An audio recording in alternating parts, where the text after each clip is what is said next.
All right, everybody, this morning's certified financial planner Jeff Hahn is back from SC Parker and Company on Main Street in Williamsville. Jeff always has great advice when it comes to your hard-earned money.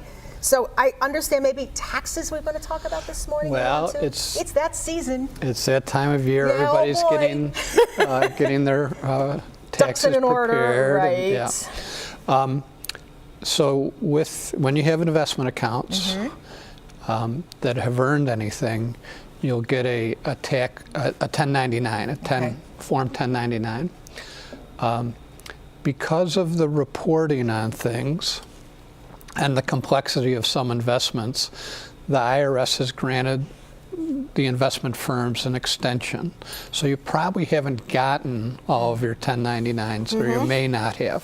So you just got to make sure you got them. But you don't get that if you have a 401k and you're still working. No, right. 401k, IRA, it doesn't apply to any of that. Okay. What it really applies to is capital gains.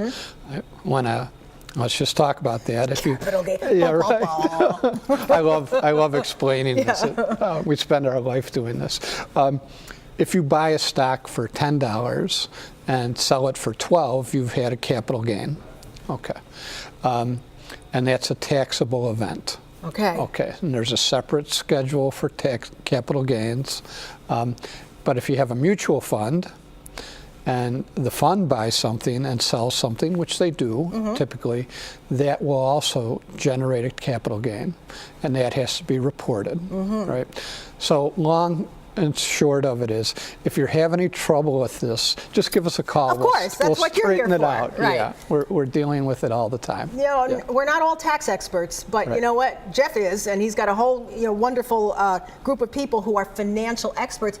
And if you find that you're paying a lot of tax, you work with Jeff and you see what you can do to lower that for the next year by making some other investments. You got it. You know? Yep, we're dealing with it all the time. I was just telling Jeff before the segment started, I've been watching the stock market, and you can say what you will, but the stock market likes this new president. Well, yes, it has, and maybe it's a little ahead of itself right now. Yeah, that's true. Yeah, but if you look at the market, Linda, from the end of 2014 to the day before the election, it is almost exactly the same. It actually was down a fraction, right, over a 2-year period of time. Since then, we've had a nice run up through December, and what we're seeing now is that corporate earnings are coming in a little stronger than they have been. The economy is doing a little better, and that's what's driving the market at this point in time. We hope it continues. Yes, we do. We hope that the new president does a good job.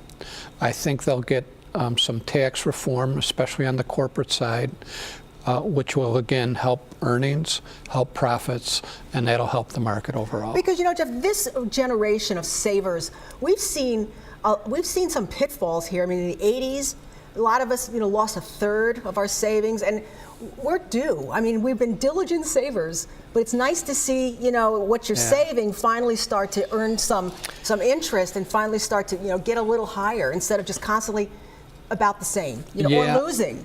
It's been a couple years of up and down and up and down, and last year and the year before we had corrections, right? Yes. We'll probably have another correction this time, maybe in the summer. Yeah. Usually those happen every 11.4 months, I think. 11.4 months, I love that. I think that's the average, but and a correction is a 10% drop in the market.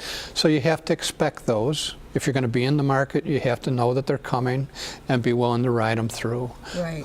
But at least if you're making money and you get a correction, you're not losing what you started with for most part.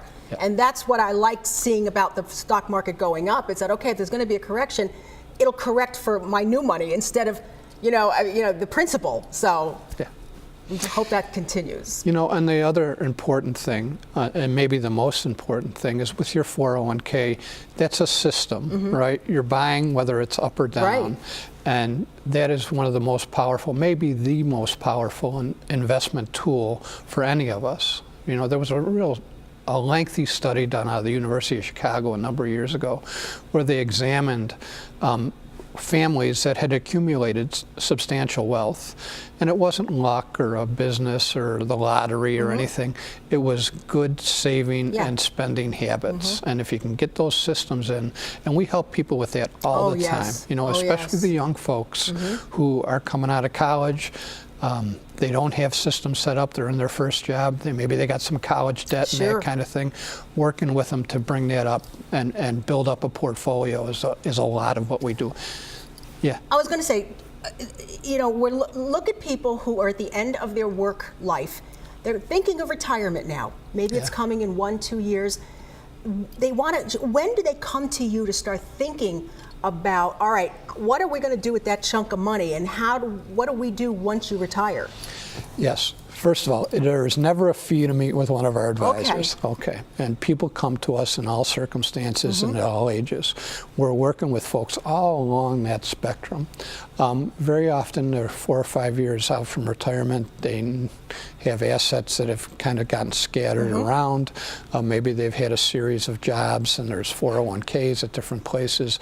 So consolidating that, putting some order into it, and hopefully improving the investment quality. Those are activities that we're involved in on a day-to-day basis. Right, and that way you'll know, okay, I'm going to get Social Security. How much of this should I liquidate, or should I reinvest and, you know, invest in things that are going to give you a dividend? I mean, all those kind of questions, depending on how you want to live after retirement, and letting that money now work for you. So, you know, and there's so much being written about retirement nowadays, and there's really a kind of school of thought that when someone retires, especially now because we live so much longer. Right. You know, a person who's 70 has a life expectancy of 27 years. Right.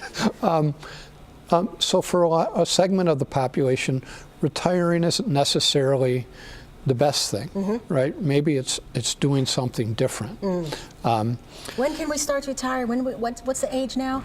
It keeps getting higher. Well, for Social Security, it's 66, right? Yeah, right. That's when you get your full benefit. Okay. But everyone's circumstances are different, and we analyze this stuff given their circumstances and how it will, the particulars fit for them, right? It's very often that I'll say to a client, you know, you're agonizing on this, but you can retire tomorrow if you want. You can go in and tell them that, right? And people are, are you kidding me? No, I'm not, and here's why. And that's the best reason to go to you. I want to hear those words. But again, everyone's different, and figuring it out for them, it's really an individual decision. You really have to go to Jeff, because whether you're married or whether you're single, whether you've been you've been widowed, you really need to know where you stand financially, and make this year different. And again, make that money work for you. And sitting in with Jeff can just free you of an awful lot of things that you might be worried about, or really clarify things for you that you did not know about your own financial picture. Where is Jeff? He's at SC Parker and Company, right on Main Street in Williamsville. You can go have lunch afterwards. Lots of places around there. 632-6800, 632-6800. Log on to scparker.com and do it today.